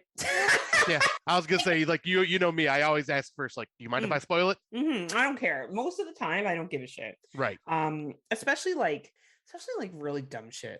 Like I'll be honest, like any of the Scream movies, I don't care. Right. Unless it's even like Nope. Like we are in a chat group with Brandon Orlick, Scott, I, and Brandon Orlick, and they both saw Nope long before I did, and they were like, "Oh no, don't put like," they were really trying to be considerate, not get spoilers. I'm like, guys, I don't fucking care. I'm still gonna watch it. Like, it won't matter because I am somebody who can read the ending of the book and then go back and read the rest. Yeah, because like, it's the journey. Yeah, like it's just not a big deal, but I respect that it is. So I am going to try to, for some people, and I am going to try to change that. So I'm really glad that Dave brought this up. Dave Bailey. It's also known as a stripper named Sandra King. That's a and stripper name. I know it's Sander. Sander. Brought this up because I think it's valid. I think it's a valid point to think about, and I'm gonna try when we're doing our what we've watched, the new releases and stuff, to not give too much away. Yeah, like it brought up a good discussion. I think like it's very interesting because I never thought of it that way. I think Sander was like low key giving us shit and trying to be like, oh, it would be a great topic for Out of the Dark, Heather. Scott, they, them, Heather, dog, Heather. Right? Because I definitely think I spoil shit more than you do. Yeah, I remember like when we first started the show, you used to give me crap because I would spoil things more than you, and I. Oh, now I'm like, oh yeah, and then like. Yeah, because I had to rein you in on they them. I'm like, Heather. I know. I'm just like, no one's gonna watch it, Scott, and they're just gonna complain. And what was it? What would be like me being like, I don't know, Terrifier? I'm gonna say the spoiler for Terrifier, and then it's not even the girl at the beginning that beats him, right? Like, Yeah. which, by the way, Terrifier 2 is coming out. Yes, and Fuck yeah. I am excited because I found out it is playing at the Flint Theater that I always go to on October 6th. And if I just so happen I can't make it to that one, I found out it's playing at the historic Howell Theater where we went and seen Gremlins and Black Christmas, or Gremlins because we left before Black Christmas, but it's playing there on my birthday. Ooh. Yeah, so I can either see it on the Ooh. 6th or the 8th. So I have two days that I'll be able to go see it. Are you gonna go by yourself? If I go to the one in Flint, it'll be me and my buddy Justin. Oh, very nice. Justin is like your new movie friend. Well, he's always been my movie friend. Like we just had not been able to get together recently, but we used to before we did this show. Him and I would always meet up for a matinee showing. Like we wouldn't have seen Get Out together. We wouldn't have seen Midsommar together. Like we would just meet up because he lives not far from that theater either, and he goes to the theater for where we are the type that watch everything horror. He is the type that watches everything, all genres. So he goes to the theater a lot. Like he watches every genre. Like he is the founder of the Talking Films Facebook page. And there's a reason. He is a movie buff in general, where we are the horror movie buffs. And so he watches everything. So he's always at the theater. And yeah, whenever there's a horror film, we usually try to reach out to each other and go, hey, gonna go see a matinee of this. You want to join? Fuck yeah, let's go get together. Let's get a couple people together that we know. So yeah, and it's cool because we did kind of like fade away from doing that for a while, I think, because of the pandemic and all that stuff happened.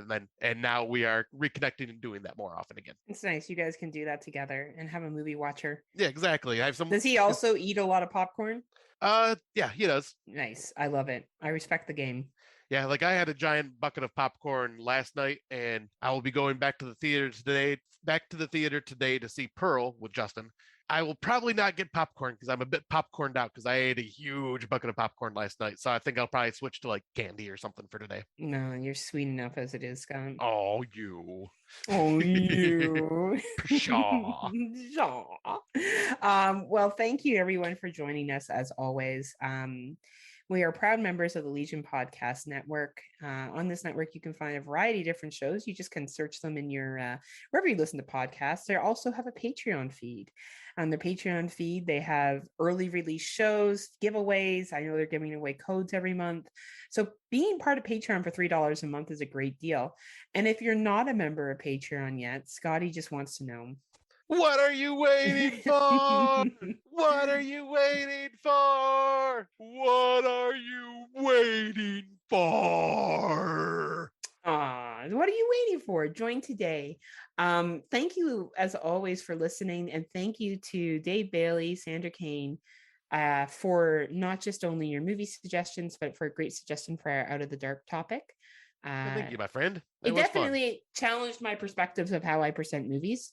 And I'm going to try to be more considerate of those who don't like spoilers at all. In other words, those bitches. In other words, I'll be keeping an eye on how Heather starts talking about new films, and I will treat her like I treat my cats and spray her with a bottle of water. Stop! Hey, stop! Squirt! Stop! And I'm like, it'd be great. And what's our next country, Scotty? What do you think we should do next? I am thinking maybe Indonesian. Ooh, there's some good Indonesian films. Yeah, and I was thinking, like I said, we can drag this out for like the rest of the year, I think, because I just forgot to. Like, I've also forgot we got South Korean films we haven't even covered yet either. Oh my gosh, are we gonna watch fucking Train to Busan? I mean, we could. It's been a long. Oh I've only watched it the one time, and that left a fucking mark on me. I know. We could just talk about it, not even watch it again, and be like, a part where the twist happens. Yeah, because there are some amazing South Korean films. There really are. Yeah, we'll definitely keep doing around the world, like the Daft Punk song. You know what I'm talking about? Yeah, around the world, around the world.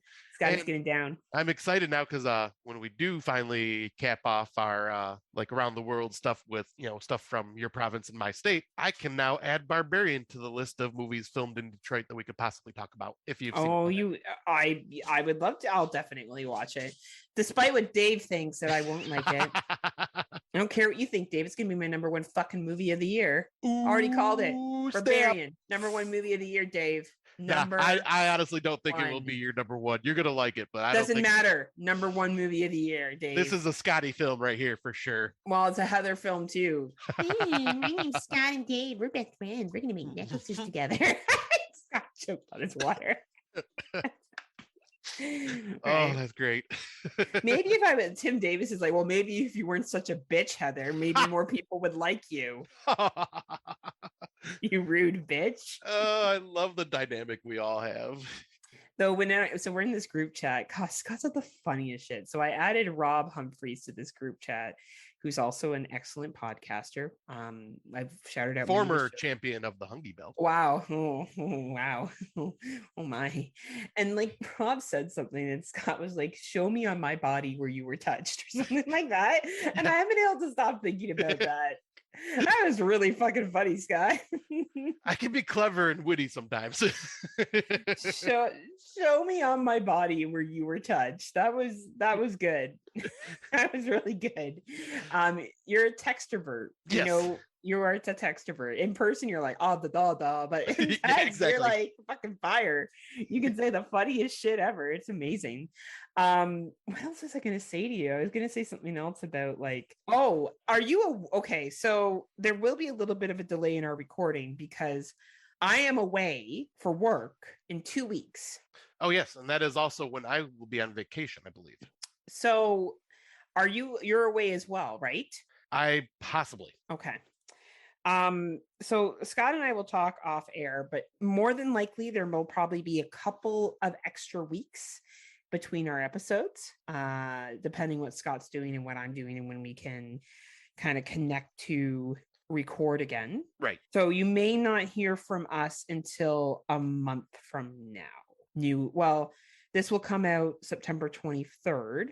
So our next episode may not be released till the 14th unless we decide to record on a Thursday night or something like that, which yes, because we can talk about it. Yeah, because I will not be able to record the 15th for sure, which is a Saturday, I believe, because that is I'm hoping to go to 12-hour horror movie marathon at that historic Howell Theater. Okay. Well, we could just do another day for sure. That'd be fine. I have that we're recording on the 16th, which is a Sunday. Oh yeah, that's right, because we usually do Sundays. Yeah, we just slipped it up because I have childcare duties right now. So right. But yeah, we'll talk about it off air. But if for some reason there's a couple of weeks, we just don't want you guys to be concerned. We will be back in the saddle again. No, we broke up. Dave, and it's all Dave Bailey's fault because of the spoiler thing. Thanks, Dave. Marion, thanks, Dave. Now we will come and end Cemetery Gates podcast. Ooh. That's not true. Listen to them, please. They're great. They are hilarious and knowledgeable as shit. Yeah, we know knowledgeable. If you actually want to know shit about movies, you listen to them and Dave C. And or you listen what Jason Gray has to say. I don't know, you don't listen to us. Phil Ray, you listen to what Phil Ray has to say. We're just here for the yucks. Exactly. Yuck. We like to just discuss what we've watched. Yeah, we don't really get in depth. We make fun of Tim Davis. Yes, that is our bread and butter of the show, making fun of Tim Davis. Though Tim, I think he forgets that I've said mean things about him because by the time he records, he never says anything about me. He's very I think he just has too many other shit going on in his life. He's 3 kids and a bunch of other shit. He's I don't have time for your nonsense. Yeah, he usually will talk shit to you in the chat group instead. He does talk shit to me in the chat group. I loved him. Oh my gosh, I just love his fluffy bum. Oh, him and Luffy are both fucking great. You want to squeeze all the goo out. Squeeze all the goo out. Anyway. I want to squeeze the goo out. All right. Oh, yeah, you do. High five. Show me on my body where he touched you. That was funny. Anyway. It doesn't stop being funny, Scott. Anyway, thank you as always for joining us and supporting our show. It really means a lot to Scotty and I. Do you have anything to say, Scotty, to the good people? I would just say once again, as always, thank you. We do this for fun, and the fact that you all listen just makes it even better. Clearly not for talent. No, it's a way for us to hang out, and it's entertaining as hell. And the fact that you all listen and enjoy the show makes it even better. But until next time, kiddies, unpleasant dreams.